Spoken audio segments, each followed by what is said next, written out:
I've had the Taurus Spectrum for a while and put about 500 rounds through it, so now it's time to see if it can compete with the gold standard of pocket carry, the original Ruger LCP. This video will be more fun for everybody if we pretend the answer isn't an immediate, obvious no, so bear with me. The Spectrum is Taurus's replacement for the venerable PT-738, aka the TCP. The TCP is one of the only Taurus guns that most people agree is pretty good, and it was a good value alternative to the Ruger LCP for a long time. Both the TCP and the LCP were such close carbon copies of the Kel-Tec P3AT that you can swap parts between them and it'll kind of work. The TCP and now the Spectrum are both too small and light to be import legal under the 1968 Gun Control Act, which was basically like the chicken tax for guns. Editorializing aside, the Spectrum is made in Miami, Florida like the TCP was, and that means the available teal, white, and stainless color combination is both appropriate and very cool. The name and advertising for the Spectrum places the focus squarely on the available color options. The guns are double-action only micro 380 pocket pistols, carbon or stainless slide over polymer frame, like the TCP, albeit with a double-action striker instead of an internal hammer. The difference is in the frame, which is available in multiple colors with multiple rubberized overmolding colors, and the slide has different colorized rubber inserts. So the variety of color combinations is pretty wild. Ruger also does some neat colors in their distributor-exclusive guns, but not to this extent, and some of their current offerings are actually Cerakote on polymer frames, which is tacky and weird. Most of the color combinations actually look like hot garbage, with the exception of the Bad Dragon Spectrum, the aforementioned 1980s Miami Vice Spectrum, and maybe the white and black Stormtrooper Spectrum if you're following the Reddit memes. I got the murdered out black on black Spectrum because it was the first to become available and I like trying new things. Oof, deja vu to the TH9 review. The slide inserts and grip frame on the Spectrum should be swappable. The gun has a sort of chassis design like a Beretta Nano or a SIG 320, and the slide inserts can be removed while detail stripping the slide. You may eventually be able to buy different frames with different colors and the new color inserts for the slide. I'm not sure if that's a reality since Taurus is pretty cagey and they're usually slow to release magazines for their guns, much less accessories. I'm comparing the Spectrum to the Ruger LCP in this video because I have and carry an LCP, and I consider it to be pretty much the ultimate pocket gun. It's not a one-to-one comparison though, because the Spectrum is a little bigger, has a true double-action striker instead of a hammer, and has last shot hold open. Aside from being colorful, the Spectrum is also sold on the merits of being smooth and snag-free all around. It is also really comfortable to handle and shoot. I suspect it has a heavier slide and thus lighter recoil spring than an LCP, which makes it easier to rack the slide. The scalloped rubberized inserts on the slide also provide excellent purchase compared to the standard serrations on an LCP. This isn't the first gun to try something like this. The old Smith & Wesson SW380 had a big dished portion on the rear of the slide to make it easier to grasp. It also had a neat magazine release system built into the magazine itself, which Taurus did on the curve. The SW380 also had a cheap spray-on finish that would flake and make the gun look like a dollar store toy the day after Christmas.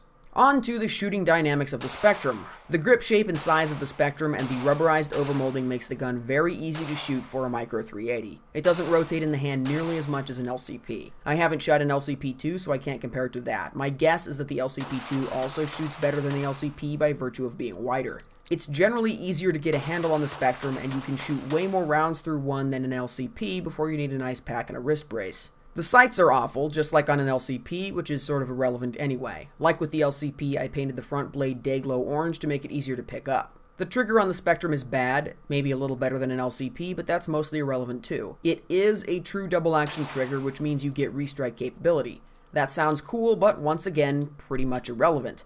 I can count on 0 fingers the number of bad primers I have ever had with centerfire ammo. Getting really excited about restrike capability might just be a tacit admission that you're afraid your Taurus is going to fail on the first strike. I shot some groups with the LCP and the Spectrum, and they were the same. The LCP trigger takes more getting used to, but in the end, the sights and triggers and shooting dynamics of these guns suck for anything more than a mean average distance mag dump. Reliability, on the other hand, is absolutely key for any carry piece regardless of size or role, and that's where things get a little dicey with the Spectrum. I had a high number of jams and failures with the Spectrum using certain ammunition, but I need to make it clear that I'm not sure this disqualifies the gun. I've seen some people having issues with their Spectrums and some people claiming to have no issues at all. I can only tell you what has happened with mine. I experienced issues with steel-cased ammo, aluminum-cased ammo, and one brand of hollow point brass-cased ammo. With steel-cased Wolf ammo and Tula ammo, the Spectrum would regularly fail to return to battery between shots. This was usually remedied by smacking the back of the slide. With Blazer aluminum-cased ammo, the Spectrum had issues ejecting and several light primer strikes across the 50-round box that I shot. Got a light primer strike. With pervy partisan JHPs, the rounds would frequently nosedive on the feed ramp, which usually required reinserting the magazine and racking the slide to get it back in a battery. All of these things sound like serious problems, but I don't think they really are.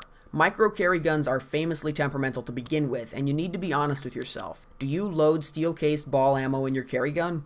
I don't. When it comes to the Blazer aluminum and the PPU hollow points, it might be a different story. Blazer did make a JHP load in aluminum cases at one point, but I believe it's been discontinued for a while. Those Parvy Partisan JHPs were extremely cheap, which is why I figured I'd shoot several boxes of them for test purposes. But when you look at them, it should be obvious why they don't feed in the Spectrum. The nose of the bullet is a huge flat chunk of exposed lead, almost like they took normal ball ammo, cut the top off with a bandsaw, and drilled a hole in what was left. That's not even a joke, by the way. That's my best guess at how this stuff is made. 100% reliability with cheap range ammo is a must for a gun you're going to put hundreds of rounds through every range trip. Less so with a micro pocket gun you shoot occasionally to stay comfortable with. Anyhow, the Spectrum did not have issues when I shot normal brass-cased ball ammo, and I also shot a bit of SIG V-Crown, Hornady American Gunner XTP, Corbon Powerball, and Polycase Ruger Inceptor ARX without having the same issues. A few times while shooting, I did induce malfunctions in the Spectrum while reloading. This happened a few times with brass case ammo, but it was caused by the way I was reloading the gun from slide lock using a slingshot method instead of using the slide release. I figured out what I was doing wrong and stopped doing it.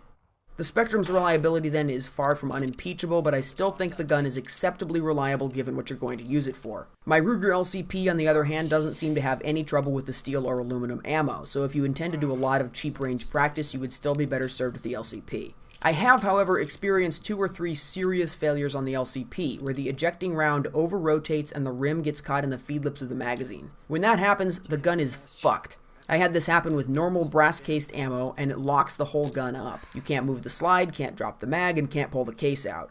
You have to really muscle the slide back so you can strip the mag, then pull the round. It's a weird fluke, and it only happened a few times in approximately 400 rounds through the gun, but it's still not awesome. I dumped the rest of these PPU hollow points through the LCP, and they didn't bind up on the feed ramp, but they did throw a few double feeds. The odds that these hollow points would even expand are so low that I'm going to discard all of this data and never buy this stuff again. Disassembly of the Spectrum is simple. Use a screwdriver, car key, coin, or guitar pick to rotate the takedown lever on the right side of the frame. The slide comes off, and there you go. It's a fair bit easier than prying out the barrel cam pin on the LCP and doesn't make you feel like you're about to break something. After close to 500 rounds, the Spectrum is holding up reasonably well. There is an obvious point of finish wear on the barrel and one of the internal parts of the slide rail. That's weird, but not catastrophic. You can also see that the rear of the slide doesn't line up with the rear of the frame. This is a common problem from what I understand, and it's not caused by wear. The gun is just kinda like that. So, the Spectrum. Kind of reliable, sort of okay to shoot, somewhat affordable, and really pretty.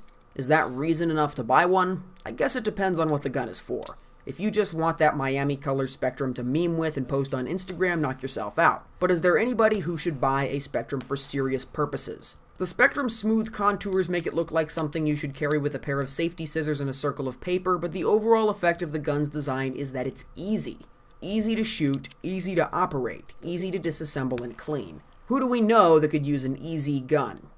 Yep, the Spectrum is a granny gun or girl gun. Friendly contours, a combinatorial explosion of color choices, and soft touch rubber. It's more like a Tanfoglio Pavona or Beretta 9000S than anything. I'm not sure that strategy is going to work for Taurus, but then again I wouldn't expect guns hoard up in Muddy Girl camo to sell either, but they do. I'm not going to replace my Ruger LCP in the carry roster. I'm not really concerned with the reliability with carry ammo, and I'm pretty sure I can shoot the Spectrum a little better than the LCP, but it's bigger all around than the Ruger. And I don't carry an LCP because it shoots well, I carry it because it's really small. Thanks for watching. See you next time.